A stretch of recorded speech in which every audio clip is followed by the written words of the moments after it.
Now. Hi, ladies and gentlemen. Welcome to the show. Dave Emmons and the Strange Reality Show. And I have a guest that's a really great guy. He's a scientist, and his name's Dr. Lani, and I'm sure you've seen him before on my show. And I know that he's got the highest ratings on any show that I've done, actually on Facebook. I think something like 3,500 views just on Facebook alone, and so that's one of the higher ratings of shows. And I'm sure you guys like him out there. You guys and gals like him, and what he talks about is very scientific. Everything he does is scientific, and he checks everything out.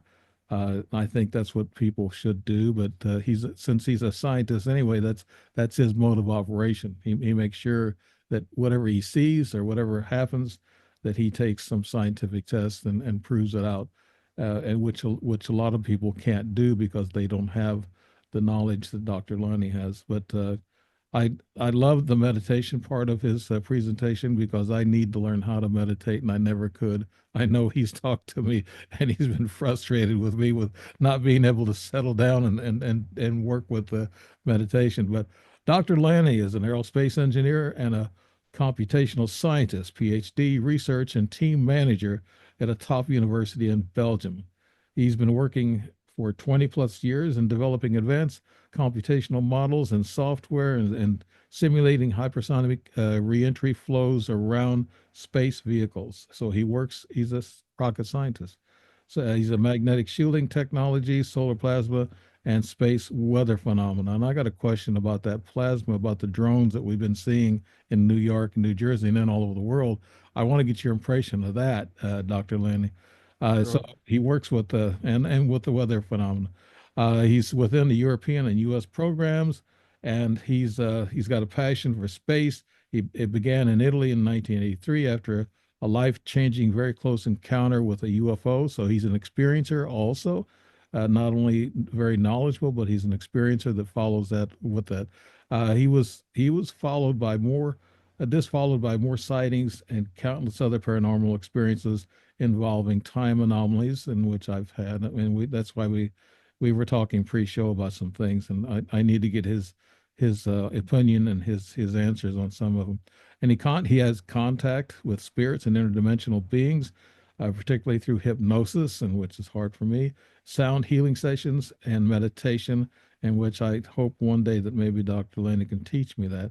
In 2020, after a series of transformational experiences, Dr. Laney discovered to be able to open communication channels with cosmic beings and councils of light, including what many contactees call the Galactic Federation, through he calls the Stargate meditations.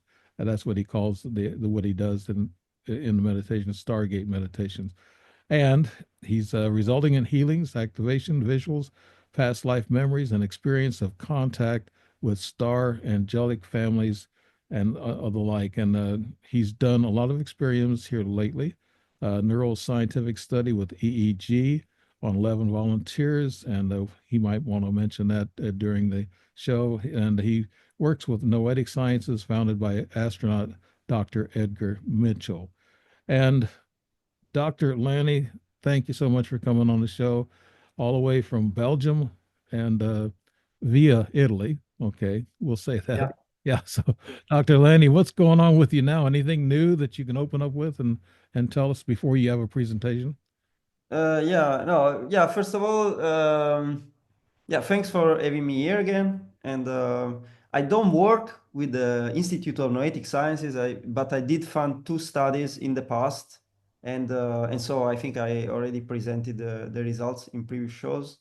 But one was with EEG on 11 volunteers, all expert meditators, and the other one was with 150, of which we could retain the data of 119 meditators, and this was just a perceptive study. So after each of the 8 meditation, the participants had to fill in a questionnaire and describe their experience. And for 60% of them, the experience was particularly transformative. But yeah, so in the meantime, uh, since our last show, well, I got the chance to be interviewed on News Nation with by Ross Coulthard, and that was I would say yeah quite I mean quite a occasion, good good opportunity.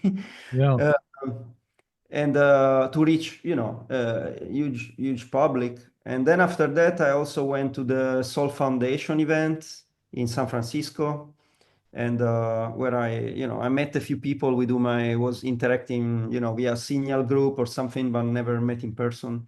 It was pretty nice conference, 600 or something participants. um, and then yeah, also before that I spoke at a UFO conference in Italy, and also I went on a one-day expedition in a place called Valmalenco, which is maybe 2 hours and a half or something from Milan, and I will talk about it. I will show some data that we collected, and yeah, so I have here a presentation. I prepare like 20 slides or something, and I It's can cover a few topics. mhm. It's always interesting with what you have and what you're doing, and I must admit he works hard in his scientific field and in his job. I can't, yeah, I guess you can't call it a job when it's rocket science. It's more than a job. It's a great career and a very honorable one. And I guess what I'm saying too is that you reach out into different scientific studies. You're reaching out into the extraterrestrial studies, UFOs, and you had a conference, a big conference here a while back, also, Dr. Lani. Uh, how'd that go? You mean the one in Huntsville? Yeah, I think Yeah, so. I was just a participant in this scientific coalition for UAP Studies conference. They do one every year, and I mean it was interesting. I mean, there I actually met Ross Coulthard, and then a few months later I was on his show. It was a great opportunity, but yeah, there were nice presentations. There was Beatrice Villarroel.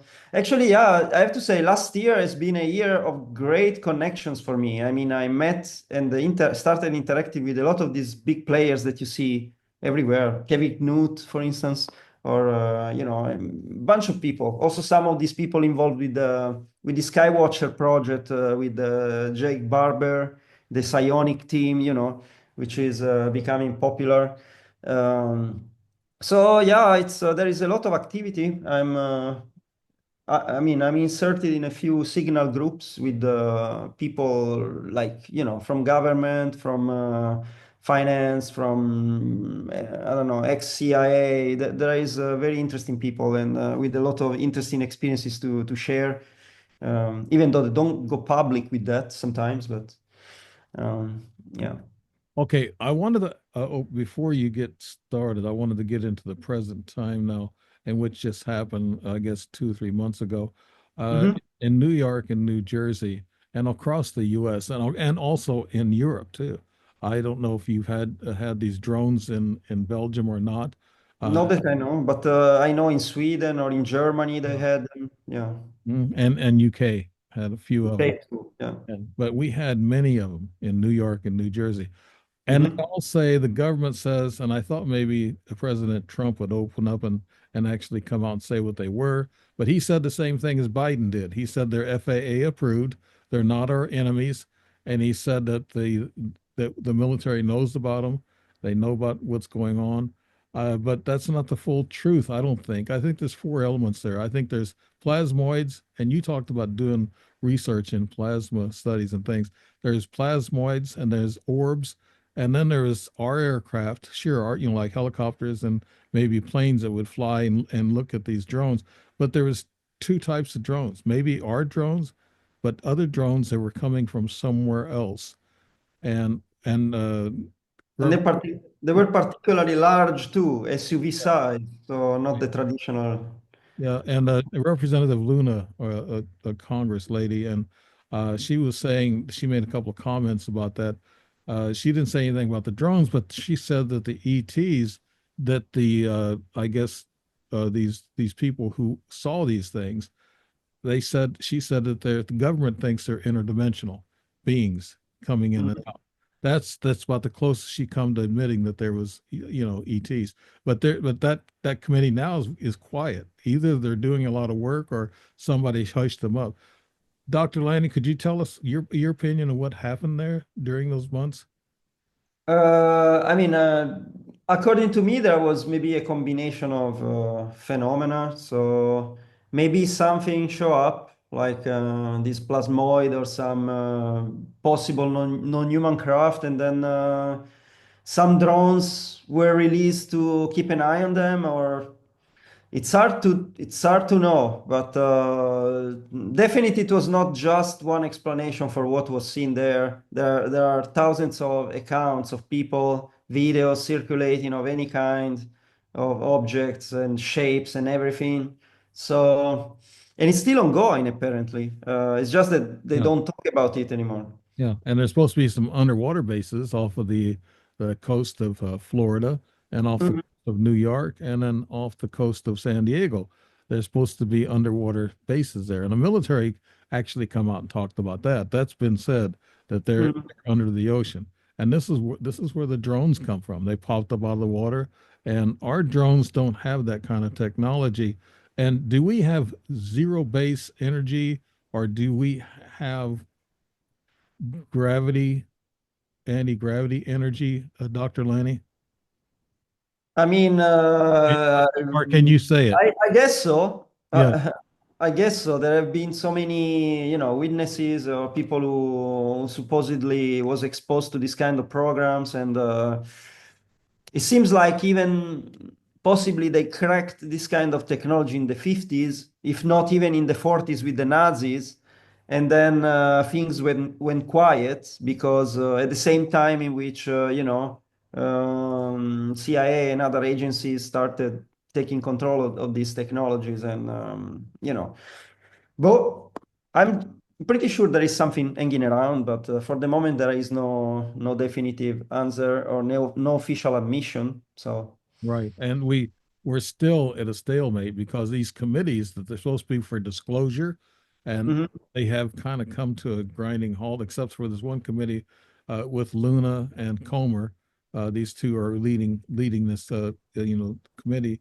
So, but it's all went quiet. They're not talking about. We got a lot of things going on in the world, and I guess that's why, everything's quiet. Maybe there's all kinds of diversions that people are throwing out there, and that disclosure is Oh, not going to come out real fast. What do you yeah. think about disclosure, Dr. Lanny?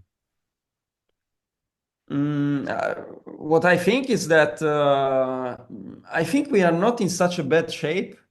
I actually, I mean, I found that there has been some sort of acceleration talking about these psionic or psychic abilities applied to calling in UFOs and stuff.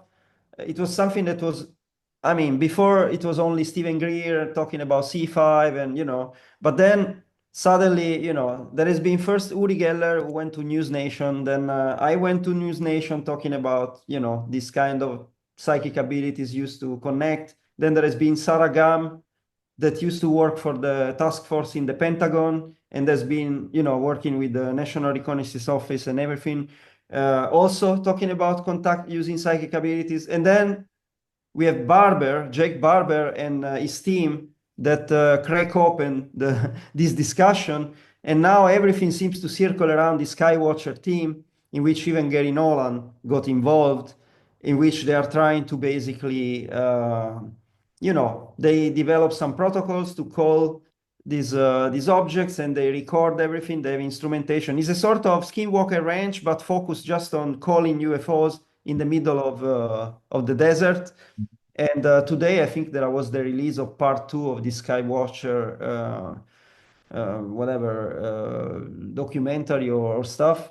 I think it's progressing fast. I mean, I never really counted too much on the disclosure from the government. I personally don't care much. I already have, there are some answers, not definitive answers, but definitely the answer that there is non-human intelligence in some form and shape, and probably we are looking at very different entities and phenomena. But But now, with the numbers that Ross Coulthard is making on News Nation, with all these interviews of high-profile military or scientists or whatever strategists working with the government, I mean, we are progressing fast. I mean, millions of people are now, hearing about this story. Even Joe Rogan is giving again more Mm. visibility. Right. The topic, interviewing also sometimes people directly that got an interview with on News Nation, like I don't know, Louis Elizondo and other people. So that Jason Sands, so I think there is a lot of movement. People should be, positive about the fact that we are moving forward. Yeah, I know Dr. Greer and Louis Alessandro. I know they said that there's going to be disclosure. I don't know how many times in the last couple of months, and it's never happened. So, But disclosure, yeah, it's a process. It's an ongoing process. It's not there are so many information to disclose, and some of them probably will never know. You don't need in a lifetime. You will not be able to have access to everything. mm, So, yeah, I but guess give him time. It's just like what Trump's doing. Give him time to work out his ideas. So things are going on. I've been hearing, we've got all these sightings around the world, and they're undersea bases, and the military kind of confessed to that uh, because people have been coming forward and talking about this stuff. But let's move on to what you've been doing, and I'm going to let you have the floor on this, and you can get to your slides and do your presentation. Now I won't bother you no more with questions. no, okay. You should ask questions or I stuff, will. but I will ask questions, but I'm going to let turn you loose because this is where your talents are at. yeah, so what I have to say is whatever I present and I ever presented in your shows and in other shows is not something that I do during my normal working hours. This is just, a passion that I do in my spare time. And occasionally I try to collect data. Mhm. Every time that I notice that something a bit weird happens, I try to, take a picture, take a video. Maybe it means nothing. Maybe after a year, I discovered that there was something going on. And also, I happen to know people who have technologies like hyperspectral cameras. So I had the chance to do some experiments, and they turn out to give interesting answers. So this is, just a part of a larger presentation that I customize for this limited time we have. But some of the things are already discussed. But so I will start again with the talking about the UAP sightings that I had. Also talking about some that maybe I never mentioned. A very recent one, for instance, in July. But okay, so the very first one was in Italy in 1983. I saw this metallic glassy object appearing in front of the balcony where I was standing with my parents. It was 10 meters in front, more or less 15 meters from the ground, at the same level of the balcony. Then it started spinning like a flying turbine at thousands of RPMs, and glowing. And while doing so, it shrank in size till it disappeared while emitting a flash of light. Then in 2017, so many, many years later, I had another encounter. This time it was sort of triggered in the sense that I was looking at the sky and yeah, for the first time after so many years, I basically expressed the desire in my mind to have another contact like the one that I had when I was a child.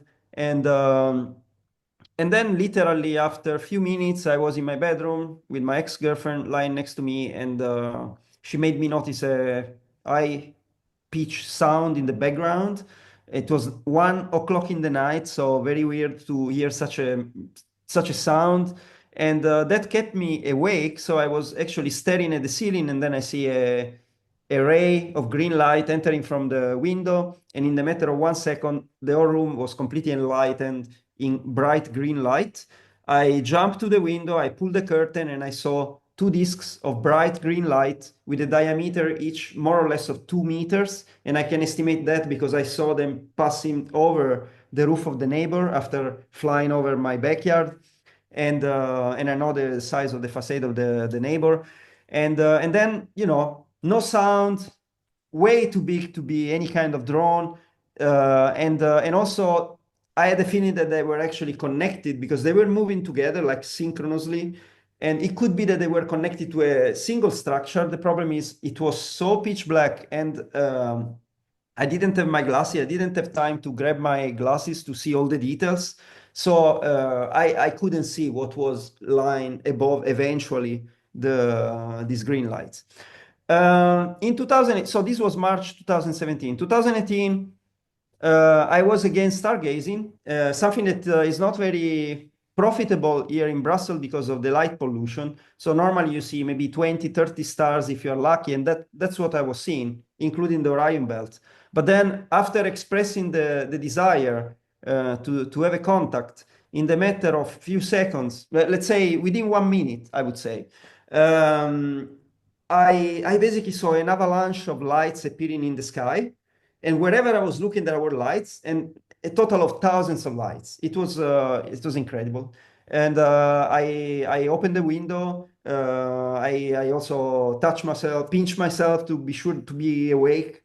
And then I saw a purple sort of fireball or orb crossing the Orion belt and disappearing. And that felt to me like a spiritual experience or a mystical experience. And that was the turning point that drove me towards investigating spirituality, the connection between spirituality and UFOs. Now, And then I was thinking about Dr. Lani as having Stephen Vera on with you one time, sometime maybe in the future. Have you seen his discussion? He's very knowledgeable about everything that I mean, goes. He's a journalist, an investigator, and he's from the UK. But hmm, I was thinking that would be a real bang up show with you and him together. That you two are excellent. But you had the scientific background, and he doesn't have all that scientific, but you do. I'm looking at these sightings and what you're talking about. I know you. I've known you for 2 or 3 years now. Your abilities, your meditation abilities, and your consciousness is very high, and this is why they're attracted to you. And you're like a UFO caller. You can call in, like CE5. You have to pay $5,000 for that. You don't have to pay that. You just call no. in yourself. Yeah. So continue. I'm sorry, I'm just broke in there, Dr. Yeah, Lanny. I'm just trying to move this a bit out of the way. Okay, here we go. And so basically, I skip a little bit about the intermediate experiences, but the next UFO that I saw after 2018 was in 2020 in Folkestone. And actually, in that occasion, it was the first time that I managed actually to catch it on camera. And so actually here you see a collection of 2 videos and some pictures that I took of this object. Here you can see a blow up, let's say a zoomed in version of this object. The story is that initially I was driving from the parking lot to the train because to put the train, the car on the train and then cross the Eurotunnel to go back from UK to France. And during this, 7, 10 minute drive, because there was a long queue of car trying to enter the train, so I had to stop all the time. It took more or less 7 and 10 minutes. Suddenly, I see this object standing there. It was looking a bit like this, with a lot of windows and flat, and originally with windows of different, I mean, lights of different color, like yellow, red, blue, green, and stuff. And then the light pattern changed and it turned into some sort of plasma discharge. That's how I could describe it. Orange plasma discharge that basically wrap the whole object, moving from left, so from my right, let's say, to my left. And then it dissipated in a single light, which you see here still blinking. And that's where I started actually taking pictures or videos. And so here you see a bit a collection of, this is the first video I took. You still see the light blinking. The object was standing a bit above the light posts, and it was not moving. No noise, but I was, I don't think it was making noise, but I had the radio on, so I couldn't really put my hand on the fire on that. And it was larger than my car, I would say at least 10 meters in diameter. It's like 30 feet or something like that. Mhm. And here you see it better.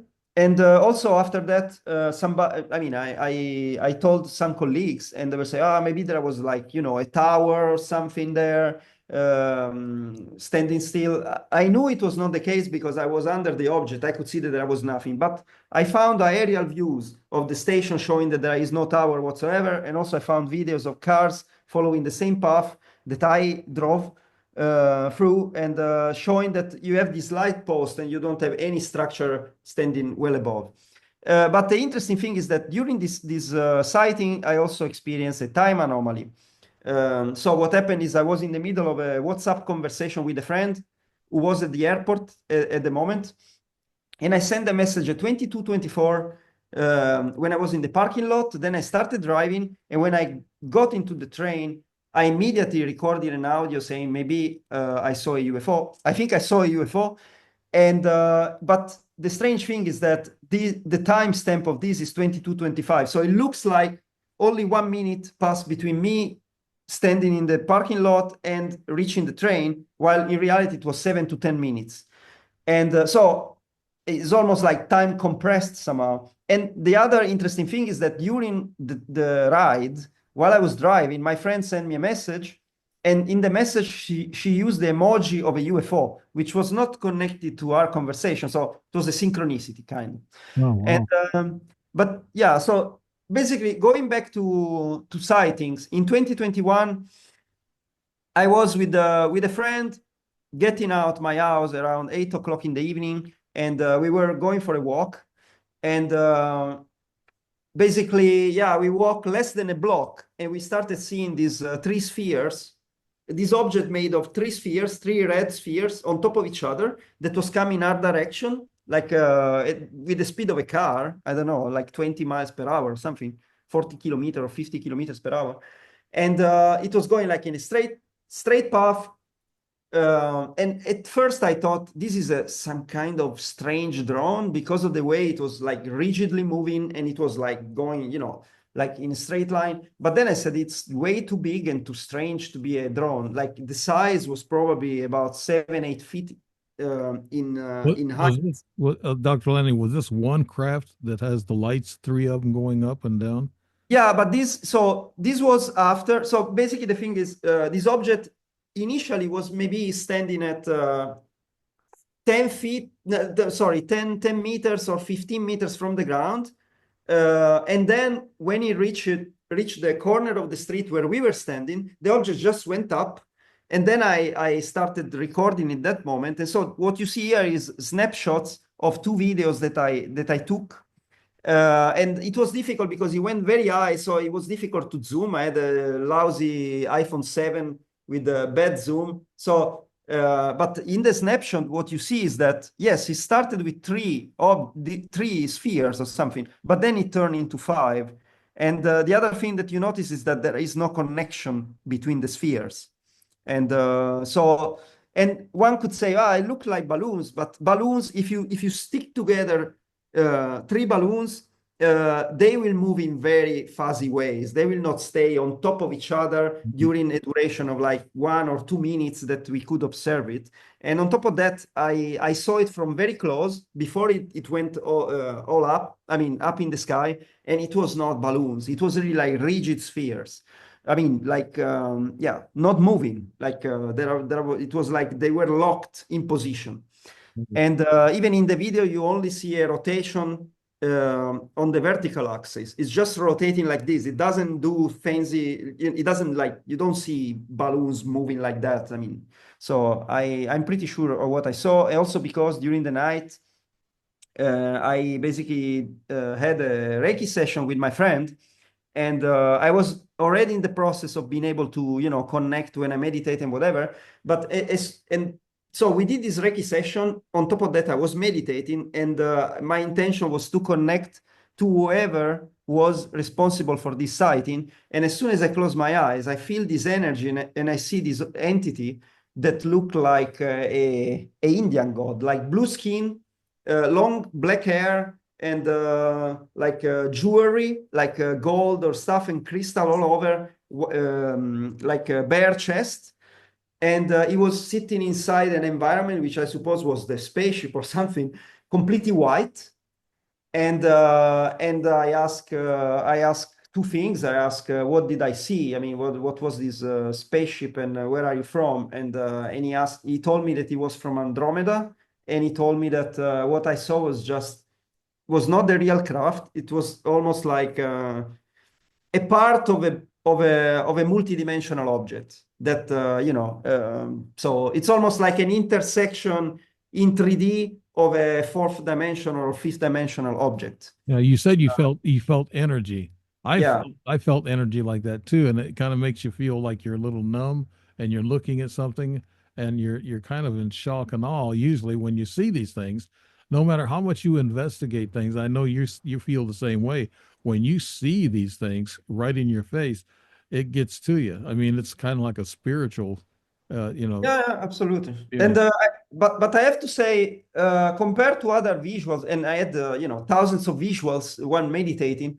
The thing is, this was so clear. It was almost as I was looking at an individual that was standing there in front of me with open eyes, and I could see every single detail. So that told me that this experience was different from others that I had. It was really like very, very vivid. Mm. And yeah, so then in 2022, I had two experiences. So there was a massive protest here in Brussels against lockdowns, and actually against some of the measures for the pandemic. And there were like hundreds of thousands of people. And the protest was actually ending in this park in front of the European Commission. And I was there with three friends, three girls, of which one ex-colleague, an astrophysicist.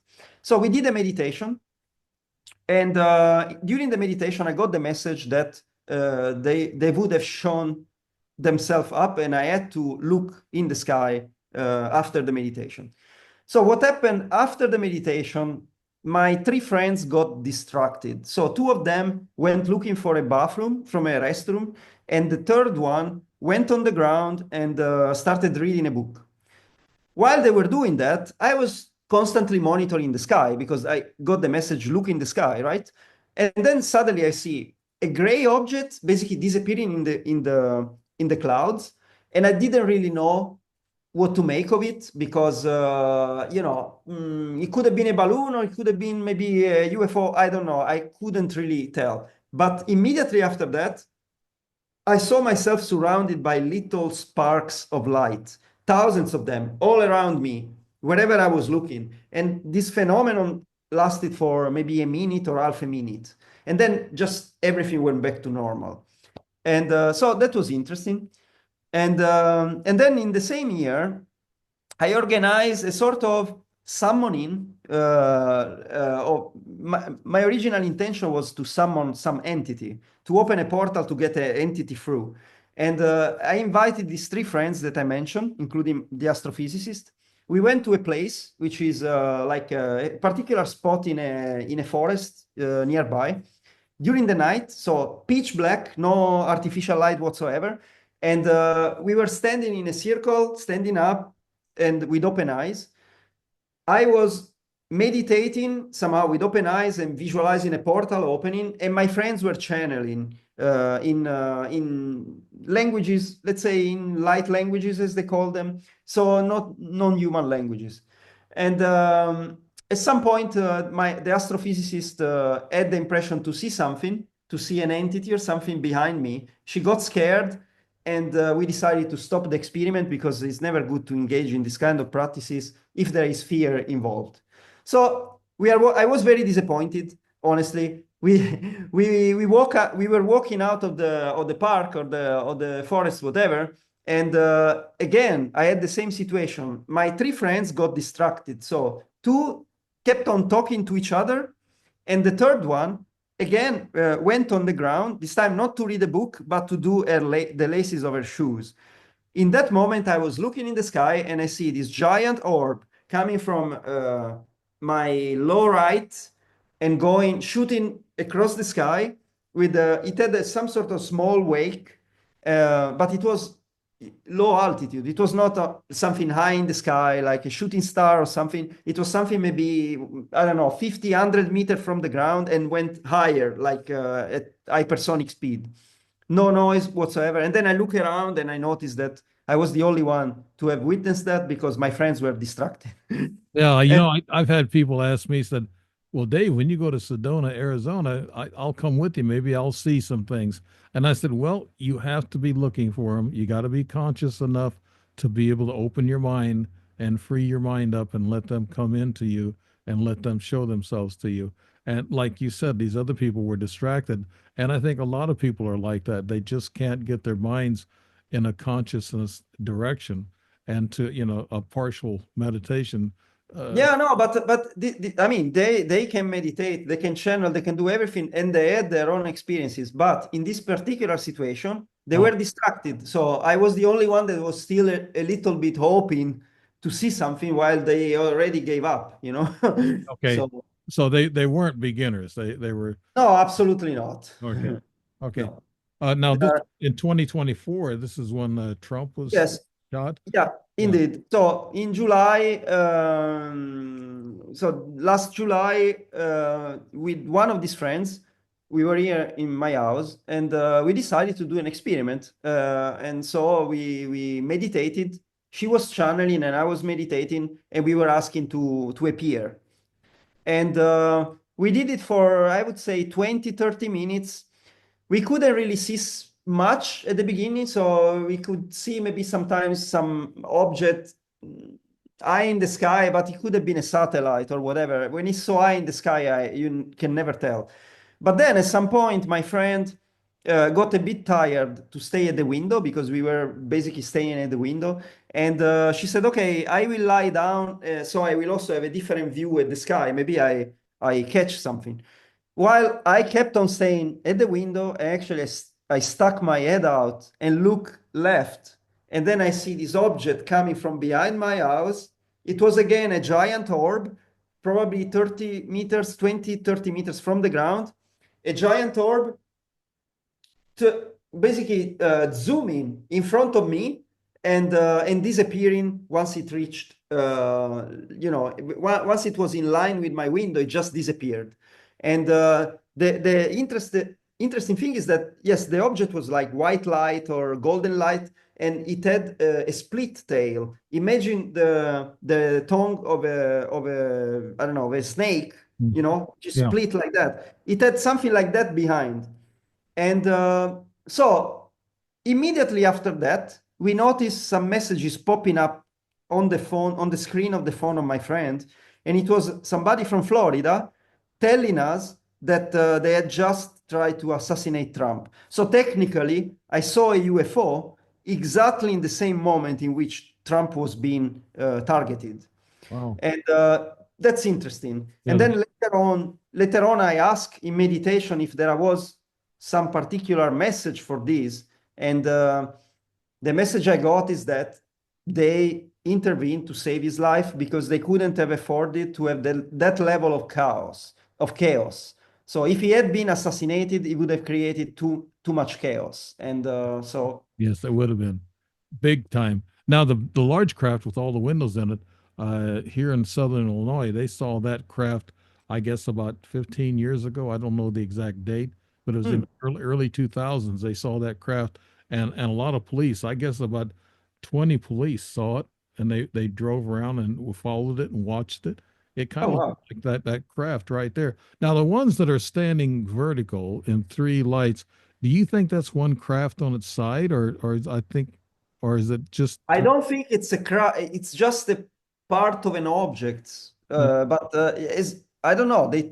The message I got is that there is an object that you cannot see. I mean, this is just a portion of it. yeah. I know It's that like craft yeah. can be vertical and they can be horizontal and they can be at an angle. And there Mhm. must be some kind of gravitational control inside the craft if they're you know guided by some entity or some life form. They have to have some kind of gravitational protection. Flying Yes. all from different levels and stuff. It's weird. But Yeah, but yeah, it was pretty weird. It was making no noise whatsoever, and to have these three balls standing like that.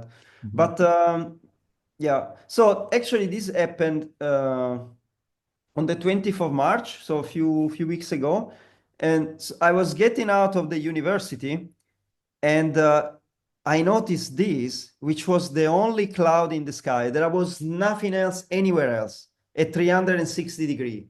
And nothing above, nothing. There was just this. And then I took pictures, and actually, when looking at it, it almost looks like a Merkaba, Yeah. Yeah, it does. which I found very interesting. Yeah. And It was kind of masking itself with clouds, I guess. I guess so. The interesting thing is that if I had gone out like 5 minutes later, I wouldn't have seen it because, in fact, it dissipated completely in like about 5 minutes. By the time I reached my car in the parking, there was no cloud anymore. So it Yeah. was really. I think they hide themselves in clouds quite a bit when they're flying around during the daytime, because that gives them a cloaking effect. I do believe so. And here you see really strange, edges and yeah. So and yeah. So the next topic that I wanted to address is time anomalies. I experienced many. And here I just put a few examples. So the first time was in 2019. I think it was in June. And so that day, it was a Monday. I put the alarm at 9:30 in the morning. And then I wake up, I go to the bathroom, and on my way back to the bed, I checked the time, and it was 9:23. It was already light and everything. And but I said, I'm too tired. Even if I only have 7 minutes, I want to try to sleep. And then I fell asleep, and then I woke up, and then it was like, whoa, must be so late. I checked the time, and it was 3 past 8. So as I had gone back in time 80 minutes. So of course, I tried to rationalize. I said, "Oh, maybe yeah, this doesn't make any sense. Probably either I dreamt the whole thing of getting up and checking the phone, or when I checked the time, it was not 9:23, but maybe it was 7:23. So now it's only 40 minutes after. But the problem is during the same week, on the Friday of the same week, I had a similar experience, and this time it was not easy to debunk it. So I put the alarm at 9 o'clock. The alarm rang, so I woke up, I took the phone, I grabbed the phone, and I switched off the alarm. And then I started checking my emails. Then I went to the bathroom, and then about more than half an hour after, I finally come downstairs here, and I look at the kitchen. I mean at the clock of the on the oven, and I see 8:47. I was like, how is it possible? And then I check my phone, 8:48, which makes sense because there was 1 minute of difference between the two. And then I said, but this doesn't make any sense. Should be 9:35 or 9:30. I woke up, and then I checked the alarm, and it was actually at 9 o'clock and deactivated. So this time I had, two devices involved, one that were completely unconnected. My oven in the clock is not connected to the network. It's just independent. And it was, undeniable that I had gone back in time in some form. It's almost like from going up from upstairs to downstairs, I went back in time 30 minutes or 35 minutes.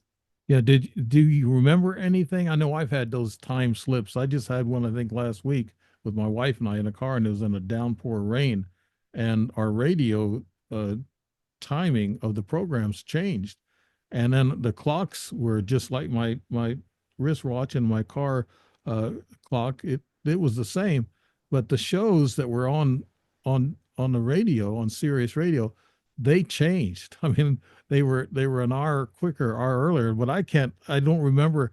Do you remember where you might have went? Do you have any No, feedback?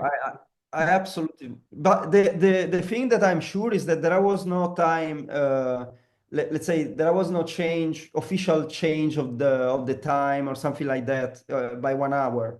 It was not one of these days. And especially the second time is very telling. There is no rational explanation for that. Like my alarm was deactivated at 9 o'clock, and even considering that, going downstairs and see 8:47 or 8:48, at least 12 minutes. But in reality, there was more because I also read the emails and went to the bathroom. But so I had more experiences. Like in 2020, for instance, it was the moment in which I was already connecting to entities while meditating. And that day, I was meditating with a music video that I always use. Is like 35 minutes. When the music finished, only 14 minutes had passed. So instead of 35. And then another time I was here with a friend and I had an appointment at 5:30, so it's 17:30, and it was 17:27, and I made notice to my friend, oh shit, it's 17:27, I don't have time, I would love to have more time. And we both saw the clock of the oven going back to 17:23. So the clock went backward 4 minutes, and we both saw it. Mm. And not like digit by digit. It was not like, 27, 26, 25. It went straight from 27 to 23. Yeah. How? Yeah. How is that possible? Yeah. I've been there with you, buddy, on that. And I don't remember anything. And you're saying, Dr. Lanning, that you don't remember where you might have been taken to, or if this time was missing that you went somewhere and come back, Dr. Lanning, do you think? Mm, I I don't think so. Especially in the second case, I was with my friend and she saw it too. So I don't know. I think it's like some anomalies in there is this theory that there are different timelines Mm. and we can jump from one to the other. Some consider these timelines even parallel universes or something. Right. Maybe there is a distinction between the two, maybe not. I don't know. But so maybe there are processes related to our consciousness that allow us to jump from one to the other, or it's just this holographic nature of reality that allows you to, in certain circumstances that are not easy to identify, you can experience this kind of stuff. Yeah, and then I had actually talking about timelines.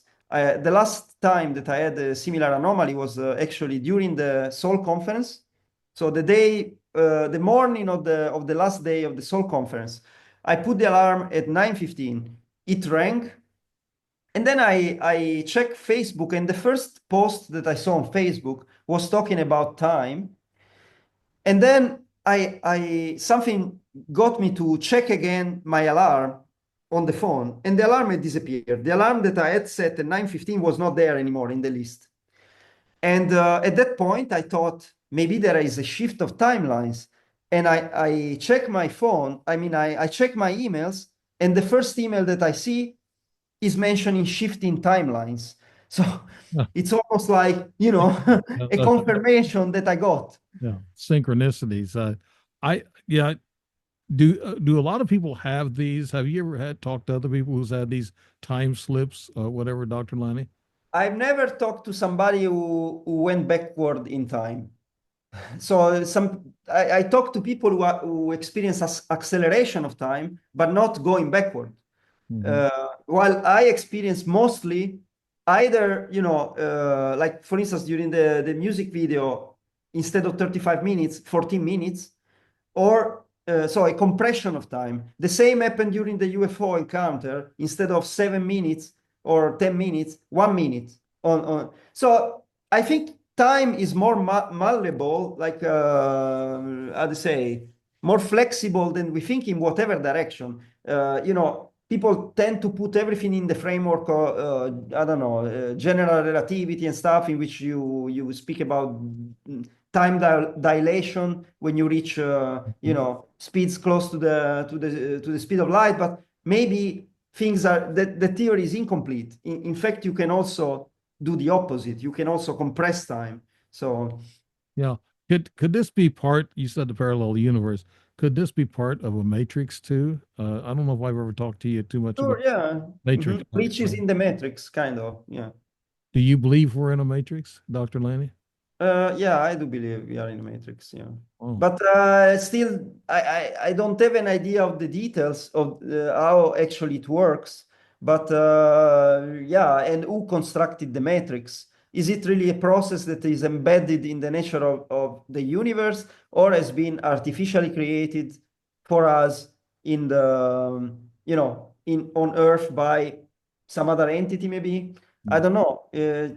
I think I don't have this answer, but definitely there is something.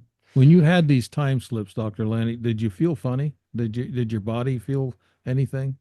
No, Nothing? no. Maybe, I mean, during the meditation, maybe, yes. During the meditation, I have all kind of experiences, like feeling energies or seeing entities or whatever. But these were with open, the other experiences were with open eyes, and in one case, even with a friend next to me. So, yeah. Yeah. But yeah. The parallel universes, you can actually say, is that quantum entanglement? Maybe. I mean, quantum entanglement, I think, comes into play when you try to explain this communication with these entities, for instance. The fact that you can communicate with maybe entities that are, light years away, billions of light years away, without having to care about the speed of light or something. It's something like doesn't care about distance, doesn't care about time. So it's more like when you try to explain, remote viewing, telepathy. There you can speak about quantum entanglement. For time, I'm not really sure. That's the the explanation. Mhm. Uh, Okay. I, yeah, I think it's not fitting in that.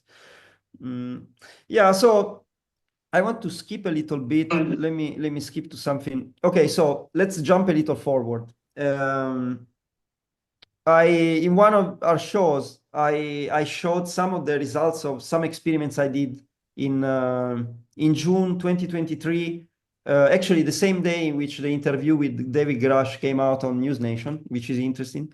But anyway, so I did this experiment in Milan. I was hosted with a journalist and by a journalist, and there were two guys. One is a forensic technical consultant, electronic engineer, and he uses and develops hyperspectral cameras for various purposes, also especially including medical tests. He collaborates with the university in Bologna, with the Department of Medicine, and they do all kinds of tests, and they use these cameras actually to assess, for instance, physical problems, but also depression and stuff like that. So they look at the bioenergetic field or the biophotonic field.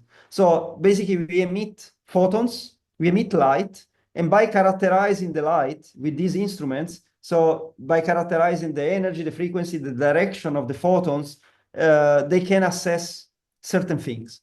So they were curious to test these cameras on me because I told them, I think I believe I connect to a Stargate, and I would like to see if with your cameras you can see some of the effect, some measurable effects of this connection while I'm meditating. So normally, let's say in the basic baseline settings of this camera, they look at frequency and a frequential distribution, let's say, of this biophotonic field. And normally people appear like this. So the highest frequency, which is visualized by white light, white golden light, is concentrated in the eyes. Well, in my case, the highest level of frequency is concentrated on all my head, except for a region which looks almost like a mask around my eyes. And this was already an anomaly that had never seen before. Then the other thing is when I start meditating, so here you see the journalist, which was tested the same day as me as a point of reference. But before me, they tested many more people, like thousands in these basic settings, and some dozens, one meditating or something. So she basically displayed this kind of frequential distribution. But in my case, what you see is there is some sort of toroidal field that forms around my head, spinning, and at times it also forms a cross. So then they already saw the toroidal field forming around the head of other meditators, but they never saw this cross, actually. Here you see another visualization of the difference in frequency distribution, showing that most of my head is at the highest level, and then they also did the test with another camera, which is a polarimetric camera to measure the polarization of the light, and is a camera that is used also for space by space agencies. Mhm. And so they let's say they select some points around my body, and then they check how the polarization changes. And what they saw is that as soon as I start meditating, the polarization change in each of these points. And normally the polarization of the light changes if the light goes from one medium to the other, for instance, from air to water, or if it crosses a strong electromagnetic field, or if it crosses a gravitational field or a plasma. But in this case, it was just me meditating or not meditating. So what if when I'm meditating and creating this connection, this toroidal field is some sort of electromagnetic in nature or even gravitational maybe, and is able to bend the light in the way that they show. And then Now, the frequency that you use was 0 to 50. Is that the human body type of frequency that elicits I your think picture? they try to relate it to basically the activity of the brain. So from 0 to 50 is the range between the delta and gamma brain waves. So actually, they can also visualize really the brain waves with this kind of cameras. It's not something that they did on this experiment, but they can do it. It's just like, they acquire the data and then they post-process with the very intensive, computational intensive algorithms, and they can catch whatever kind of stuff. But so they also decided to look at the data in a different way and visualize the directions of the photons that are shot by my pineal gland when I meditate. So it is well known that the pineal gland is considered since ancient time like a sort of bridge between this world and the spiritual world. Right. And they are able to actually visualize the activity of the pineal gland. And so in this case, they focus imagine it's just a 2D image. So they cannot drill a hole in my head to check the activity. This is the closest you can get to monitor the activity of the pineal gland. And so what they show is that okay, in each color in this video correspond to a different direction of the photons. So when you see these flashes of light, it means that all the photons are going in the same direction, in that specific direction corresponding to that color. And also on top of that, you see this toroidal field. So they already saw the toroidal field for other meditators. This is other people. Yeah, Dr. Lani, that reminded me of some older sci-fi movie where people they looked at people and they look like humans, but then when they look closer, they see an object like this, like a being. You look like actually an alien being with that picture, like it's all lit up. Uh, Yeah, I don't know, but the interesting part, the thing that they found more anomalous were these flashes of light, because they never seen this kind of flashes of light. They saw already distortional field here, but they never saw the flashes of light. And here I also show the cross that I was mentioning. So if you take some still images of this toroidal field, it forms a cross on my face. mhm. Uh, Actually, in the interview with Ross Coulthard, because of miscommunication with the guy who provided me the data, I said things that were not correct. I said that these were actually energy fields, while in reality it's frequency. And I said that these colors corresponded to different frequency. In reality, is different directions of the photon. But basically, the conclusion don't change it much. There is really like flashes of light blasting off my pineal gland. Mhm. So more recently, I went to this Val Malenco, which is a hotspot for UFO activity in Italy. During the last decades, there have been hundreds of sightings and videos and pictures of UFOs and even of entities of different kinds.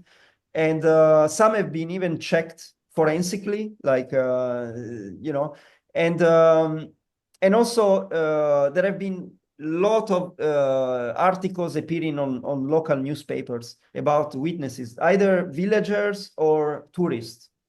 So I had the chance to go with this guy, Daniele Gulla, is the guy who did the experiments that I showed before with the hyperspectral camera. We went there with a lot of gear, different cameras. There was also this guy who is standing here with the hat, who is a collaborator of Massimo Teodorani, who is quite famous. He's an astrophysicist, also involved with the with the Scientific Coalition for European Studies, with the Society for European Studies, with the Esdalen Lights in Norway.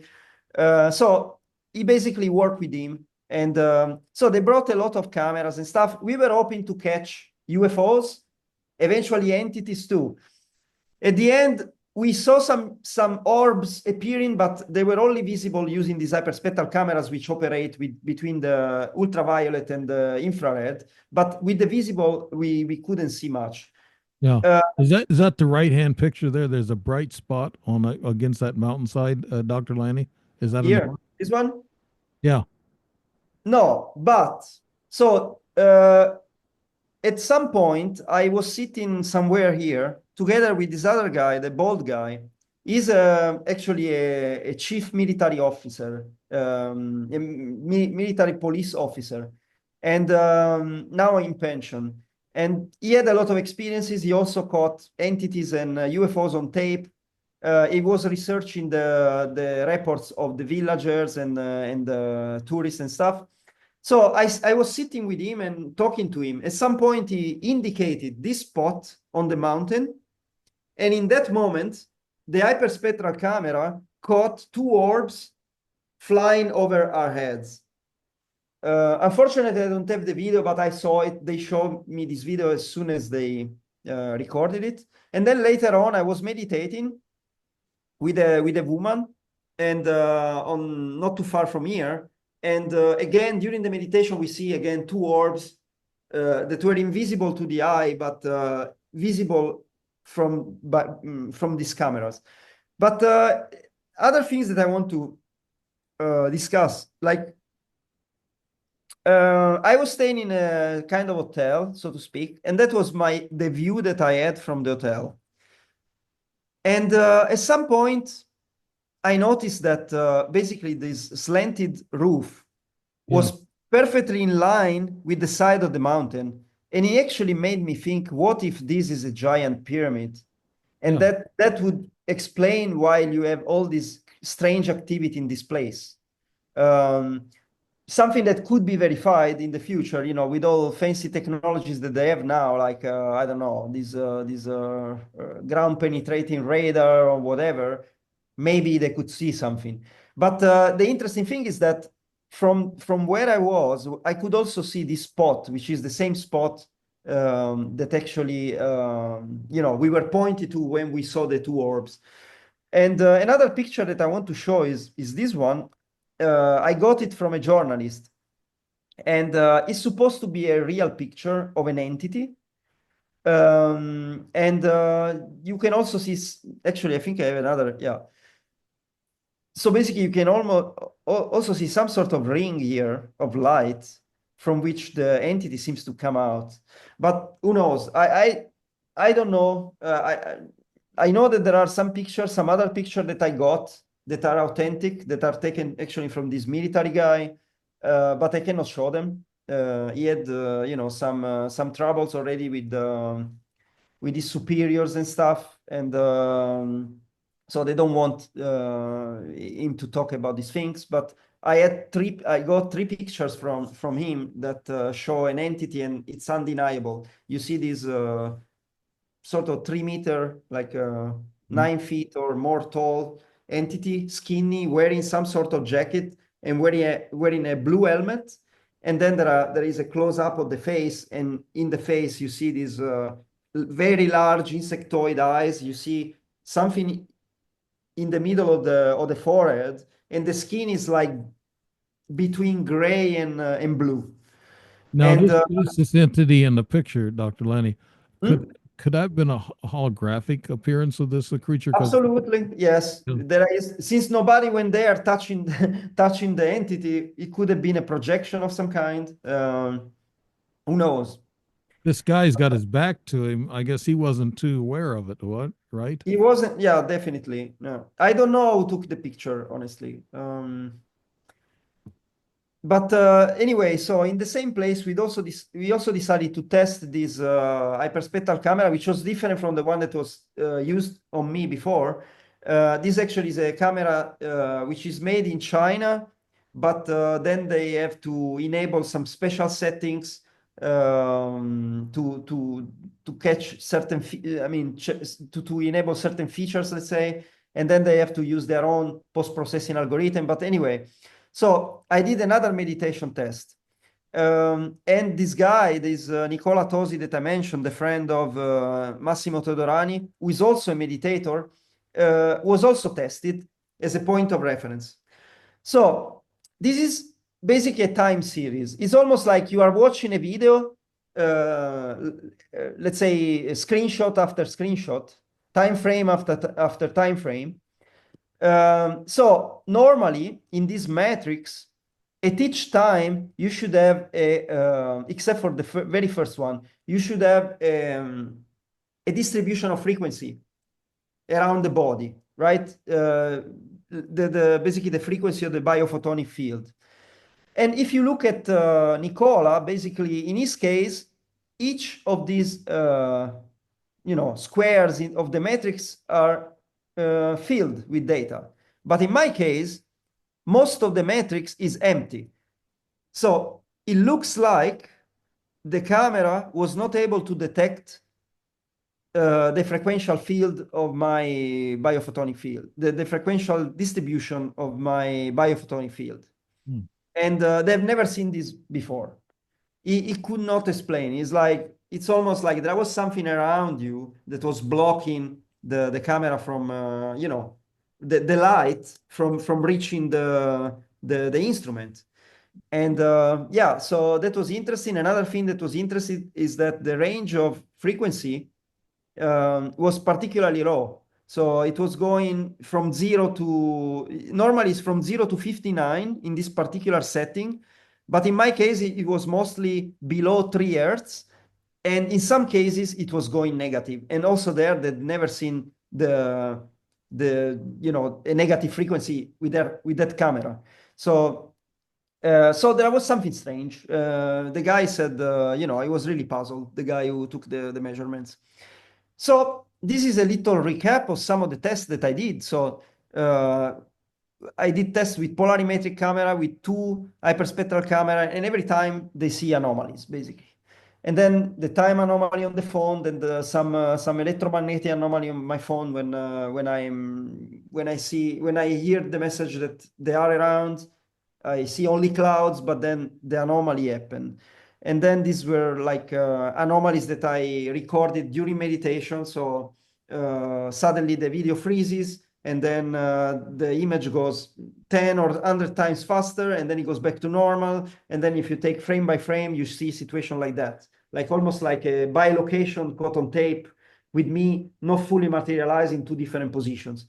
Yeah. Lanny, has there been anybody ever tested that come close to the results that you got? Or are you just out there? I'm not aware. No, I'm definitely not aware of anybody who got tested with hyperspectral camera who was like a contactee or something. Also, this team that I'm working with, they they they publish some medical studies, but they don't look at these kind of things. Like so, this is a very ad hoc test Mhm. with very sophisticated camera. But whatever camera they try, there is always something. And even not with these cameras, even if I record myself, I see this kind of anomalies. And then there was this other time anomaly, for instance. I did a meditation of 8 minutes with the intention of affecting time.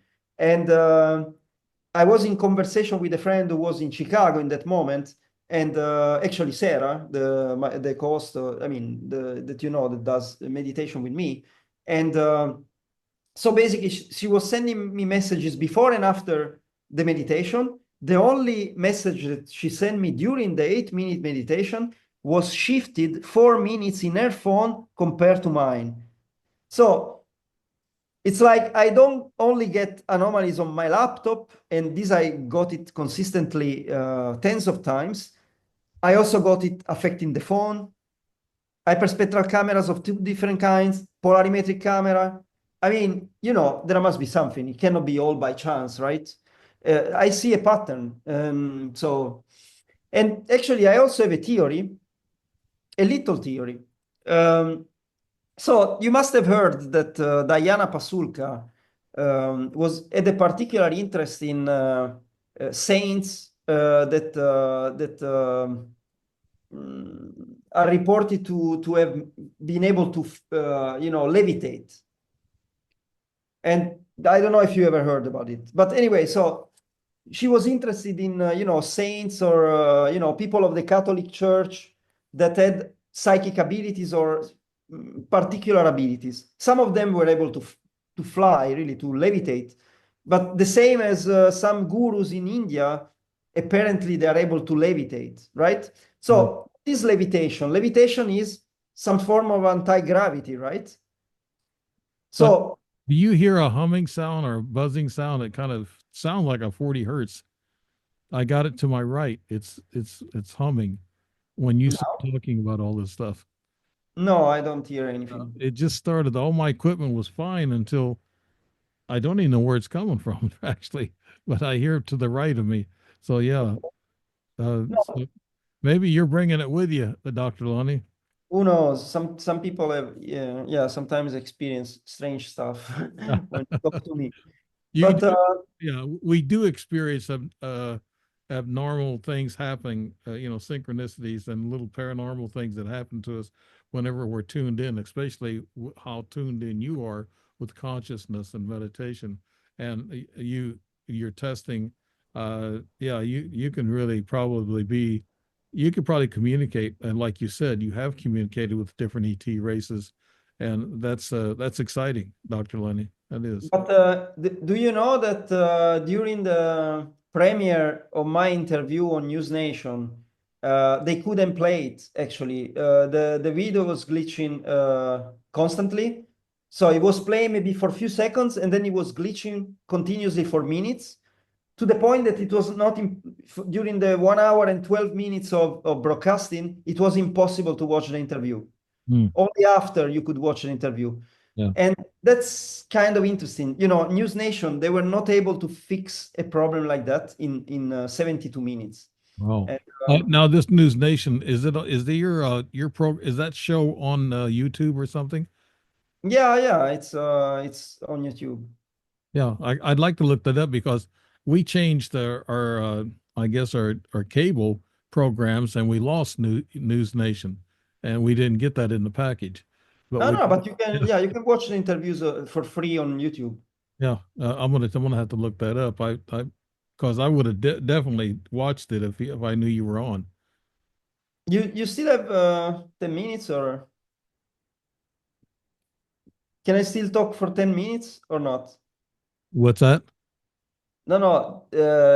Can I still talk for like 10 minutes? Sure, sure. Go ahead.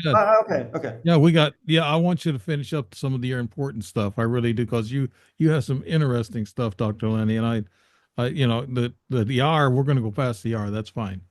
okay. So I was trying to say something about this theory that I have. So I was talking about Diana Pasulka studying these people who levitate, and it got me to think about levitation, anti-gravity, and then it got me to think about the experiments that I did that actually show effect on light and time. So what is the force field that we know that is able to affect both, to bend both light and time, is actually gravity. So it is possible that maybe the nature of the field that creates around me, that creates all these anomalies, is some sort of gravitational in nature. It produces the same effects. And so that make me think that it, it makes sense, because some people, like these saints or even these gurus meditating, they're able to levitate. So, which means that they're able to manipulate their gravity field. So it is possible, maybe, that with consciousness, you can create the same conditions as around a spacecraft. So you are, which now we also know that probably are or possibly are controlled with the use of consciousness. So it's interesting, you know. Yeah, like a manifestations of what you're pulling up. Yeah. Yeah. And then in 2022, I had the only face-to-face encounter with let's say entity, and that happened in the middle of the night. I basically felt something touching my right arm, and then I open my eyes and I see this giant, I don't know, 7, 8 feet tall entity, which looked like it had a robe, it had a hood, and completely white, and it looked like it was coming out of a vortex of blue light that was spinning around. It was really like surreal sci-fi uh, view, and I freaked out. I started screaming, and I jumped on the bed, and I was ready to jump out, and then it disappeared. And the interesting thing is that here you see a AI generated recreation, but it's very similar to what I saw. And actually, Did it look like it had a robe on or whatever? absolutely, yes, yes, it looked like it had a robe. Yeah, Um, I saw it twice in 1971 and 1998. Uh, and including the blue light. I didn't see the blue lights. No, I didn't see that, but I just saw the tall robed looking person, and it seemed feminine to me. I don't know what about you, Dr. Lenny, but Yeah, that's I cannot tell. It was just massive, and I couldn't distinguish facial features or anything. Also, I was freaking out. But yeah. So actually, the interesting thing is that a week before this, while meditating, I was asking why don't you ever show up in the physical, and I was getting the message that. If they would do that, I would get scared. And then I was saying, yeah, but I saw you so many times, during meditation, and they say it's not the same thing. Now, I could say at the end they were right, but it's also unfair to show up in the middle of the night. You are not supposed to see a giant uh, right. looking Did like that, at the feet of your bed. So anybody would be get scared. did it walk away or did it just disappear? Just disappeared. Yeah. No, I mean, I think yeah, I don't know. I really lost the sense of time when I saw this thing, and especially this blue lights spinning. It was like, what the hell? I mean, it's yeah. Yeah. I regretted it, but yeah, it was really yeah shocking experience. I mean, I hope I get another chance this Yeah. time. Hope I don't get scared. It's kind of spiritual feeling when you see something like that, right, Dr. Lenny? Yeah. Mm. And then another effect of my meditation is increased connection with animals. And I had many experiences here. You see just a few examples. So in this case, for instance, while meditating, I in the forest I saw this entity that looked like almost like Egyptian god with a bird head and a body of a human, but completely white. And then I ask, okay, if it's true that I had this connection, give me a sign. So going out from the forest, I went drinking a coffee right outside with a friend, and suddenly there is this magpie coming out of nowhere that start, moving across the table, and then it comes to me and it bites my jeans. And then and then this kind of birds actually are normally very scared, so you cannot really approach them even a few feet. They immediately fly away. But this one was seeking contact. And then I go back home, and there was this black cat chickadee which was stuck in my backyard. He was a baby. He was not able to fly high enough to get out. So I brought him home, and he jumped immediately on this rose under the writing love and the infinity, which was really interesting, right? Mm. And then I had another black chickadee another time. Then I had the chance to pet a crow after a meditation. It always happened around the meditation, after a meditation. And then there was this experience with the dragonfly. So I was with a friend meditating, and I might have seen an entity which was a sort of insectoid or something during the meditation, or a dragon. I don't remember exactly what I saw. But as soon as we finish the meditation, we see these dragonflies all around. And I told to my friend, let's make an experiment and call them. So we put our head out, and then in our head um, we are thinking, we love you, don't be scared, come to our hand. And actually they did. They went first to her, and then this one jumped on mine, and it kept on coming back. Wow. That makes me jealous because the dragonfly is my totem. That's my spiritual I Oh, wow. sign. Yeah. Nice. I accept the dragonflies because I've had some experiences with them in the past, hundreds of them together. So it's kind of like an attachment to myself and dragonflies, Dr. Lani. And you doing that, that makes me jealous. And it's the first time ever that I tried. So it was Oh, like, and then the week after, we went back to the same park, and it happened again, actually. yeah. And then here I was testing how scared the dragonfly was. So I put my hand very, very close to it, almost to touch it, and she wasn't scared. Like, you see, normally it would fly away, you know. Yeah. Yeah. That's amazing. Yeah. So, it's another way of showing that there is something in this kind of experience, something measurable. And this happened last year, right after the conference at the Scientific Coalition for UAP Studies in Huntsville. So somebody that I met there, I mean, two guys, they wanted to try and meditate one of the Stargate meditations with me. And so I said, okay. So we went there, we sat outside the complex, the building, and so during the meditation, I saw an entity that was looking white, an insectoid, let's say, with the head of an insect which looked a bit like a grasshopper, and and I also was hearing royals. After the meditation, the guy on my left told me that, I mean, I told the story. I said, I saw this insectoid and something. And he said, oh, look what just landed on your right. So there was this gate, and there was this grasshopper that landed on it while I was meditating with closed eyes. And it was standing on this writing, which is elite. So imagine I was hearing royals, and here you see elite royals. There is a connection in that, and there is a connection in the fact that I was seeing an insectoid being with the face of a grasshopper, and a grasshopper just landed there.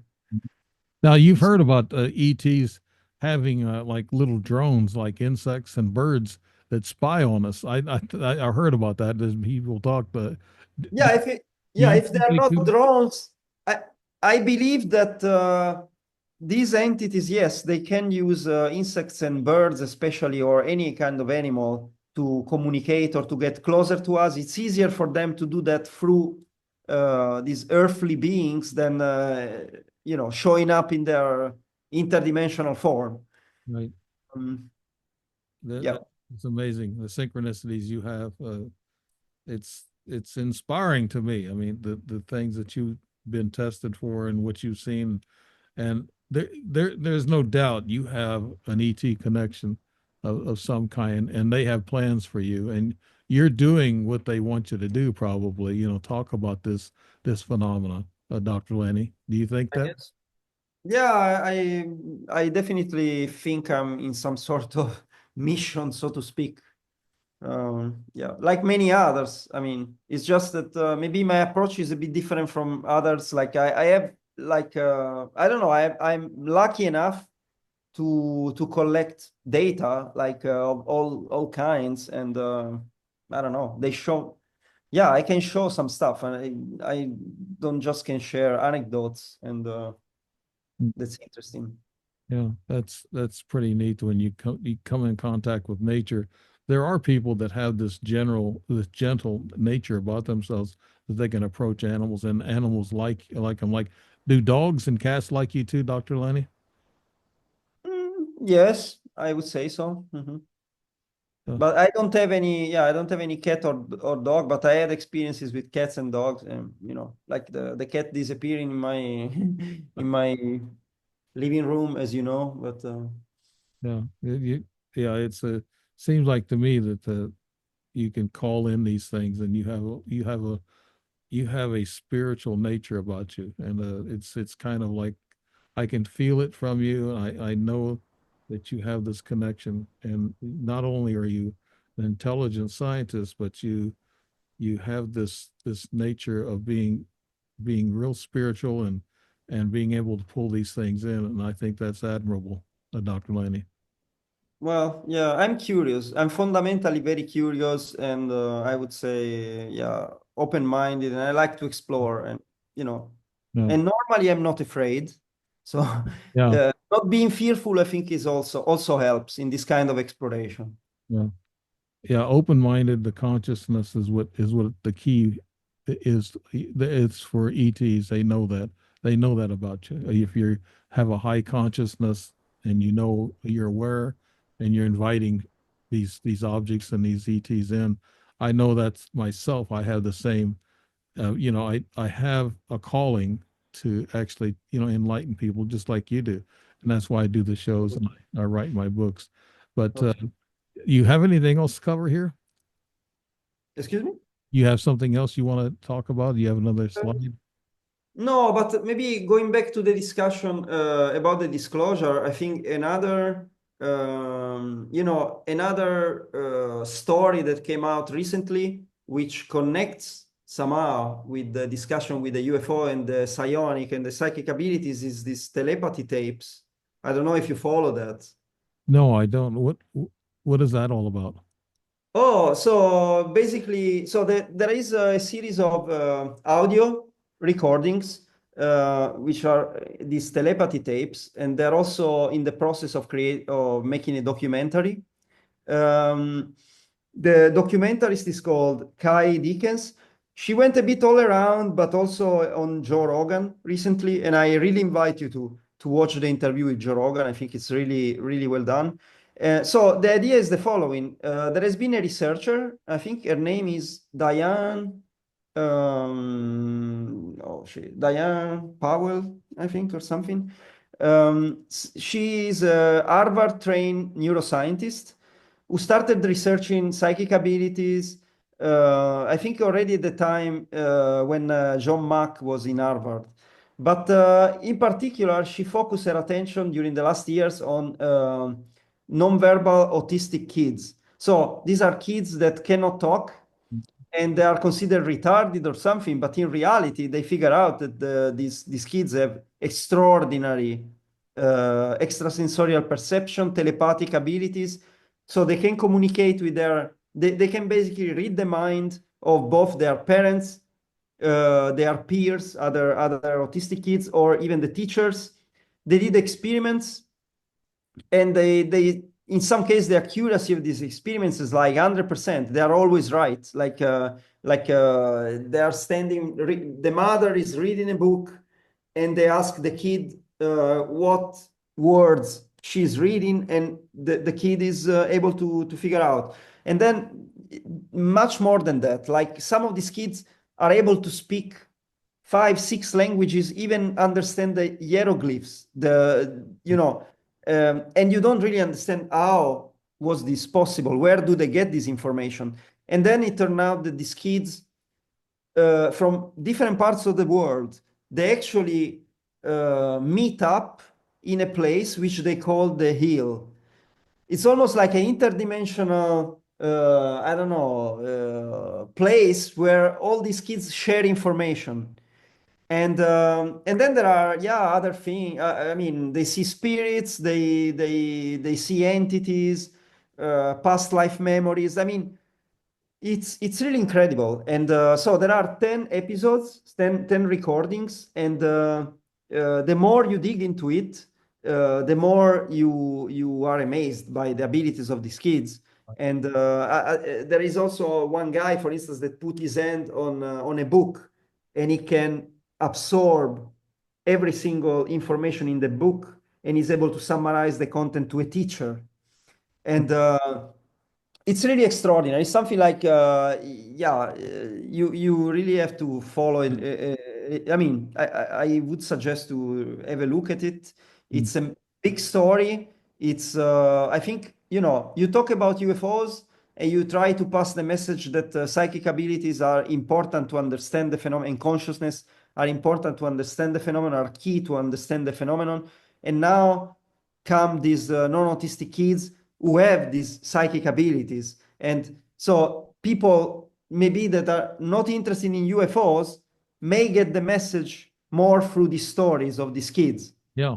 I've seen these kids on the internet that can, 4 years old, that can play drums amazingly, and they can play guitar, and they can sing, and it's amazing what genius these kids are, you know. Uh, if you wanted to go back to full screen and stop sharing, I got one more question to ask you, Dr. Lonnie. Okay, there you are. Okay, the question is, I know you've heard about this. In the Giza Plateau, the plateau in Egypt, Yeah. the pyramid, the Great Pyramid, has structures underneath the ground that they found. There's all kinds of information flying around that there was one scientist that went down a mile and a half on these columns and went down there and he saw big rooms and he saw a blue pool with bodies floating in it like they're well preserved. Have you heard anything about that, Dr. Lani? Have you kept up on that? I mean, I follow a little bit the story of this structure that they found with this, ground penetrating radar combined with some other technique in which they basically use sound waves.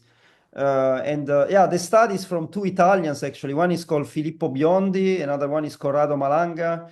And the interesting thing is that this Corrado Malanga recorded recently an interview with the journalist, the same one that I showed you in these experiments. And I will participate to an event in Italy, in Turin, on the 24th of May. And they will also show the recording of this interview with this one of the co-authors of the study of the structure under the pyramid. It's a big story. It's a big story. Contrarily to what some debunkers want to say, this technique has been patented, is an official patent, has been used for other studies. For instance, they use it for characterizing the structure of some bridges and also the underground in the Gran Sasso where they have the CERN facility where the particle accelerator. So it's not that they came out suddenly testing this sophisticated technique just to check what is under the pyramid. They first validated the same technology in something that they could check. They could go underground and check what was in there. And then they went flying over the pyramid. And, I mean, they have satellites collecting data, and then they can post-process the data and then can come out with these phenomenal tomographies as they showed. So there is definitely something. Yeah. If this is true, if they have these 8 columns, they're wrapped with some kind of a metallic cable, and then it goes down about a mile and a half. I don't know Mhm. if it's a mile and a half or Yeah, whatever. we don't know if it's coils or something else, but who knows? Yeah, for now it's a theory. But definitely there are these columns. There's something physical. It's not an artifact of the tomographic analysis. Right. And if it's ET related, in which I think it is, Dr. Salwi Sawas, I would imagine he's the director of antiquities there. He don't like ET talk. You talk ET, he'll run you out of the country.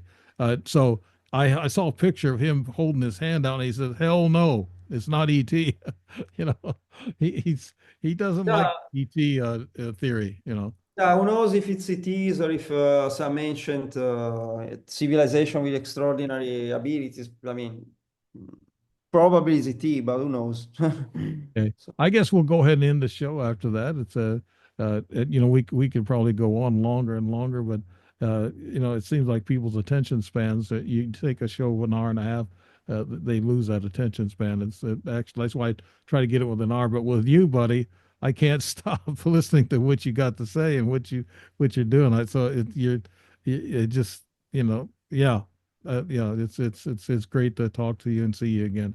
And we've been listening to Dr. Lonnie and his presentation, a great presentation. You've been listening to Dave Emmons on the Strange Reality Show. I want to thank you for tuning in. I hope that you'll follow Dr. Lonnie on this one. I know the last show that we had with Dr. Lonnie, you really liked it, especially Facebook fans. And also, I think LinkedIn people got attracted to it. It's hard to try to pull out ET and UFO people out of LinkedIn. It's more of a business. it's not, yeah, indeed, it's not the right platform, I would say. Yeah. Yeah. So, okay, I want to thank everybody for watching in. Dr. Lenny, have a good night. This is You Strange too. Reality with Dave Emmons signing off. Thank you very much.